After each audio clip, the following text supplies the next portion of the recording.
नमस्कार। मैं रवि राय ज्योतिष सरोवर में आप सभी का हार्दिक स्वागत करता हूं। प्रिय दर्शकों, जैसा कि आपको पूर्व से ही विदित है कि हम अपने कार्यक्रम में दर्शकों के प्रश्नों का भी जवाब देते हैं।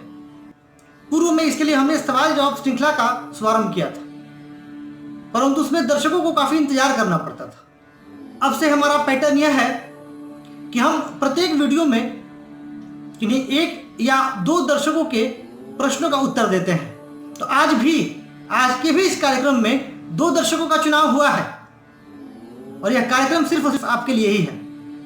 अच्छा, एक और महत्वपूर्ण बात, आज के कार्यक्रम में हम चर्चा करेंगे ग्रहों की महादशा पर, क्योंकि आने वाला समय कैसा रहेगा इसका विचार महादशा, अंतर्दशा और प्रत्यंतरदशा के अवलोकन के पश्चात ही होता है। तो इस क्रम में सबसे पहले हम महादशा को लेंगे। प्रत्येक लग्न में जो ग्रह हैं उनकी महादशा, फिर बाद में अंतर्दशा, और इसके बाद जब अंतर्दशा में कवर हो जाएगा तो हम प्रत्यंतरदशा पर ही बात करेंगे।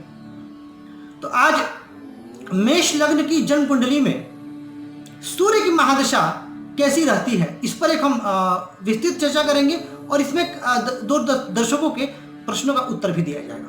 तो आइए चर्चा शुरू करते हैं।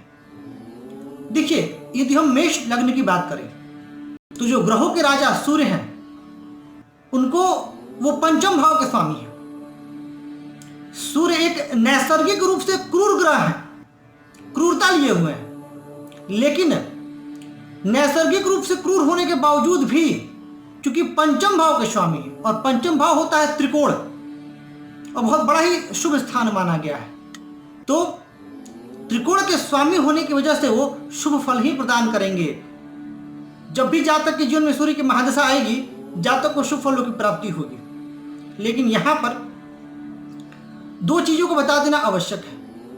प्रत्येक व्यक्ति, अब मेष लग्न बहुत लोगों की होगी और मेष लग्न में सूर्य की अलग अलग स्थितियां होंगी, तो पंचमेश होने से शुभ तो हैं, पर बहुत शुभ फल तब देंगे जब वह जन्म कुंडली में बली होंगे। पहले शुभ फल जानिए क्या क्या हो सकते हैं सूर्य के, इसके बाद मैं बताऊंगा कि बली कब है और कब हम उनको निर्बल समझें।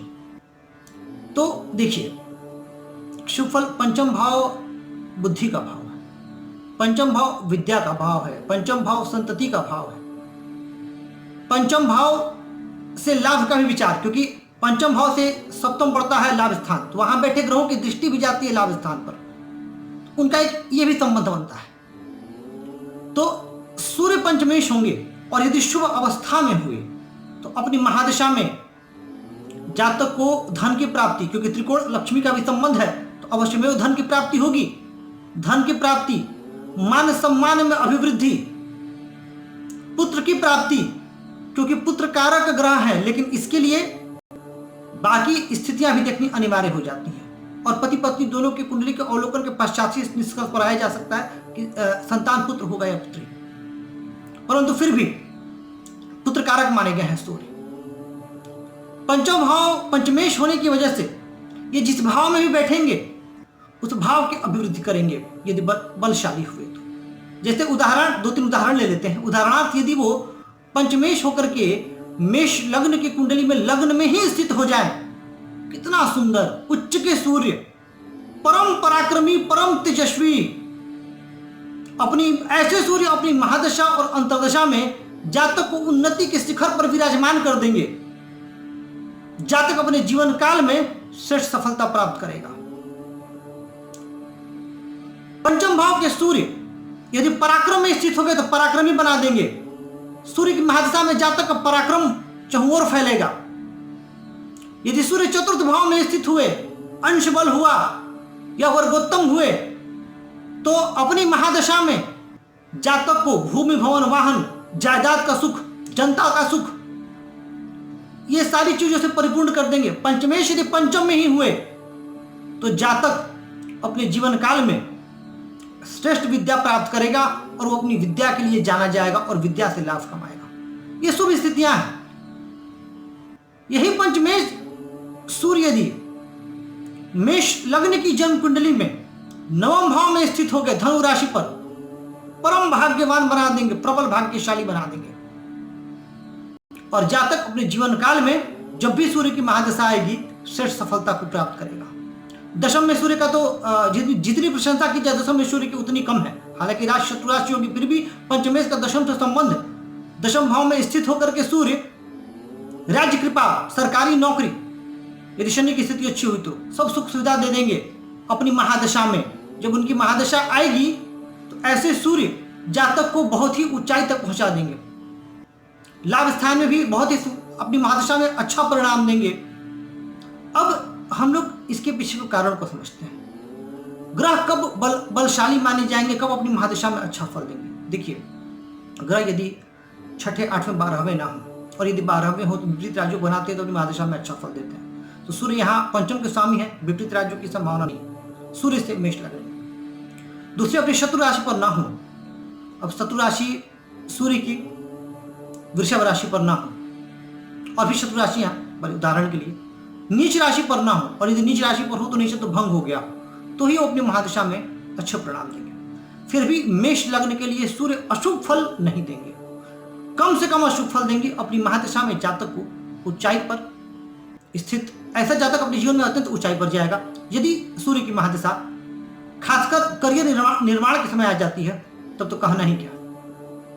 तो ये थे मेष लग्न में सूर्य की महादशा का फल। अब हम आज जिन दो दर्शकों का चुनाव हुआ है उनके प्रश्न को ले लेते हैं। देखिए, पहले दर्शक हैं गौरव भट्ट जी। इन्होंने पूछा है, जो इनकी जन्म तिथि है वो है 27 फरवरी 1990, 1:45 PM देहरादून। इन्होंने पूछा है कि आप मेरे बारे में कुछ भी बता दें। तो देखिए, आपके लिए सुझाव है, एक तो आपको अपनी वाणी पर नियंत्रण रखना है, कभी कभी आप बहुत कठोर बोल जाते हैं। दूसरा, मित्रों से आप धोखा खा सकते हैं, आपको मित्रों से सावधान रहना है। वृश्चिक लग्न की आपकी जन्म कुंडली है। तीसरा,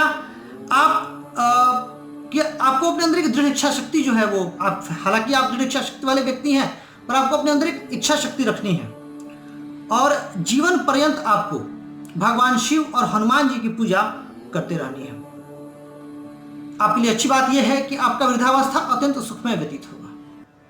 यह आपके लिए एक सकारात्मक पहलू है, और आप जीवन में धनवान भी होंगे। लेकिन जीवन का जो आपका वृद्धावस्था है वहां से आपको पूर्ण सुख प्राप्त होगा। अभी भी आप सुखी होंगे, लेकिन पूर्ण सुख प्राप्त आपको उस समय होगा। हाँ, कुछ परेशानियां आपको जीवन में बनी रहेंगी, मानसिक तनाव से रहेंगे ग्रस्त, और कुछ जिम्मेदारियां भी आप पर है, इस बात से इनकार नहीं किया जा सकता। आपके ईश्वर से कामना है कि आपका जीवन सुखद हो, यशस्वी हो, और आपकी सारी समस्त मनोकामनाएं पूर्ण हो। गौरव जी, अब जो अगले दर्शक जिनका चुनाव हुआ है वो है, उनका प्रश्न है दुर्गापुर वेस्ट बंगाल से सेन प्रतिहर। इन्होंने पूछा है 30 अप्रैल 2000 को इनका जन्म हुआ है, 8:53 AM दुर्गापुर। देखिए, आप में डॉक्टर बनने का योग तो है, आपके एकादश भाव में पंचग्रही योग बना हुआ है, लेकिन शनि नीच के हैं। हालांकि एकादश नीच के ग्रह बहुत बुरा फल नहीं देते, परंतु नीच के तो बहुत अच्छा फल भी नहीं देंगे। डॉक्टर बनने के लिए आपको संघर्ष करना पड़ेगा, कंसंट्रेशन में आपको बहुत कमी रहेगी, उसको आपको दूर करना है। काल सर्पयोग है, अंतिम समय में आकर के आपके सामने कोई ना कोई बाधा उपस्थित हो जाती होगी, जिसकी वजह से आप परेशान रहते होंगे। तो काल सर्पयोग का निदान बड़ा आवश्यक हो जाएगा। यहाँ महादशा शनि की है, शनि महादशा तक संघर्ष है, कष्ट है। इसके बाद आपको जीवन में उत्थान भी देखने को मिलेगा, और आपकी मनोकामना भी पूर्ण होगी, पर काल सर्पयोग का निदान आवश्यक है। तो दर्शकों, ये था आज हमारी चर्चा का विषय। मेष लग्न की जन्म कुंडली में सूर्य की महादशा कैसी फल देगी, कल हम चर्चा करेंगे। वृषभ लग्न की जन्म कुंडली में सूर्य की महादशा कैसी फल देगी, कैसा फल देगा, मतलब अगले वीडियो में, कल का अर्थात अगले वीडियो में।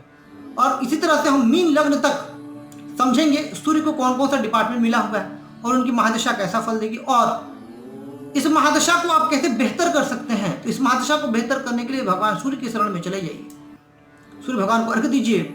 आदित्य हृदय स्तोत्र रामायण उपाय है, ये आप कीजिए।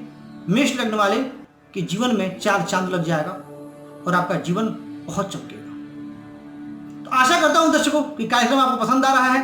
कार्यक्रम को लाइक करें, सब्सक्राइब करें, और शेयर करके हमें यूं ही अपना प्यार और स्नेह देते रहें। आज के बस इतना ही। नमस्कार।